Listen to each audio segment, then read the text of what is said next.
खबर धमतरी से शासकीय उच्चतर माध्यमिक विद्यालय मगरलोड के प्रांगण में किया वृक्षारोपण। धमतरी जिले के मगरलोड शासकीय उच्चतर माध्यमिक विद्यालय के परिसर में इको और यूथ क्लब माध्यमिक और उच्चतर माध्यमिक शाला मगरलोड के तत्वाधान में वृक्षारोपण किया। वृक्षारोपण का कार्य उच्चतर माध्यमिक शाला के प्रबंधन समिति के अध्यक्ष मोहन चक्रधारी के मुख्य आतिथ्य तरुण साहू, अध्यक्ष अंग्रेजी माध्यम माध्यमिक शाला मगरलोड के विशिष्ट आतिथ्य और प्राचार्य SR कुर्री की अध्यक्षता में किया। परिसर में लगभग 100 नग फलदार छायादार पौधों का रोपण किया, उन्हें संरक्षित और संवर्धित करने का संकल्प लिया। मुख्य अतिथि मोहन चक्रधारी जी ने वृक्षों का महत्व बतलाते हुए सभी से वृक्षारोपण करने की अपील करी। तरुण साहू ने सभी को वृक्षारोपण हेतु प्रेरित किया। वृक्षारोपण के समय विद्यालय में कार्यरत शिक्षक हेमंत द्रढ़ाकर, आत्माराम साहू, लवेश गुप्ता, रामेश्वर साहू, लोकेश्वर साहू, लक्ष्मीनाथ साहू, भोजपाल साहू, विकास कंवर, हेमंत रजक, विद्या निषाद, मनीषा नवरंग और माध्यमिक शाला अंग्रेजी माध्यम के प्रधान पाठक वीरेंद्र कुमार साहू, मेश्राम सेन, गीतांजलि साहू, छन्नी साहू, थामेश्वर साहू, नोहर साहू, मुकेश पटेल, यादराम कंवर और संकुल समन्वयक तोमन सिंह साहू राष्ट्रपति पुरस्कार से पुरस्कृत शिक्षक का विशेष सहयोग रहा। परिसर में नींबू, कटहल, आम, जामुन, अमरूद, आंवला, करौंदा, गुलमोहर, बादाम, परिजात इत्यादि का रोपण किया गया। खबर जी, अपना परिचय बतलाएंगे? मैं आत्माराम साहू, व्याख्याता, हायर सेकेंडरी स्कूल मगरलोड। जी, ये शाला में वृक्षा पौधारोपण किया गया है, तो इसको किस उद्देश्य से किया गया है? भाई सभी जान रहे हैं कि आज के समय में पर्यावरण कितना प्रदूषित हो चुका है, तो पर्यावरण को प्रदूषण से बचाने के लिए एक सशक्त माध्यम है वृक्षारोपण। और जहाँ तक मेरी सोच है कि वृक्ष जो होते हैं वो भगवान शंकर का प्रतिरूप है।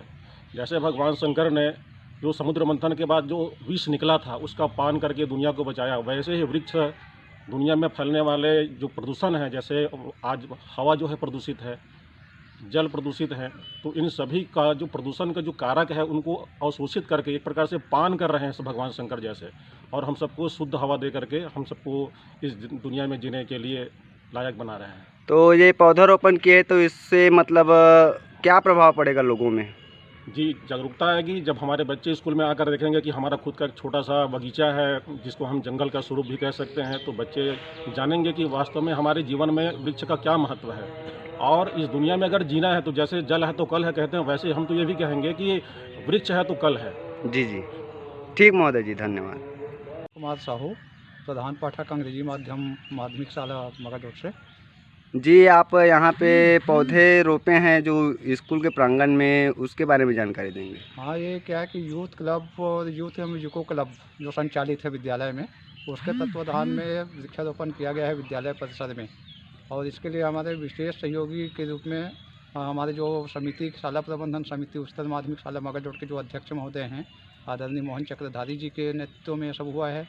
और नर्सरी से लगभग 100 पौधे, फलदार और छायादार जो पौधे मंगा करके यहाँ पर 8 जुलाई को रोपण किया गया है। तो कौन कौन से प्रजाति के पौधे रोपे गए यहाँ पे? अब यहाँ पर जैसे कि अमरूद हैं, जामुन हैं, मुनगा है, आम है, ये सारे पौधे, गुलमोहर है, करौंदा है, ये सारे पौधे लगभग 100 पौधों को यहाँ पर रोपा गया है।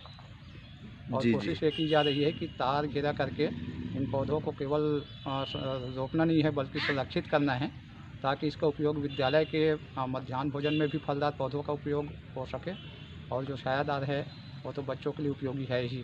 और सबसे महत्वपूर्ण बात यह है कि आज कोरोना काल में जो बातें हो रही कि ऑक्सीजन लेवल डाउन हो रहा है, पर्यावरण प्रदूषित हो रहा है, उससे अपने आप को बचाने के लिए, आने वाली पीढ़ी को बचाने के लिए ये कवायद की गई है। और हमारी कोशिश रहेगी विद्यालय प्रांगण में रोपे गए इन पौधों को सुरक्षित रखना। ठीक महोदय जी, धन्यवाद। और भारतवर्ष के लिए धमतरी मगरलोड छत्तीसगढ़ से नीलाभ शुक्ला की रिपोर्ट। अपने शहर, अपने प्रदेश की ताज़ा खबरों के लिए लाइक करें, शेयर करें, सब्सक्राइब करें और हाँ, बेल आइकन दबाना ना भूलें, क्योंकि खबर हमारी, फैसला जनतंत्र का।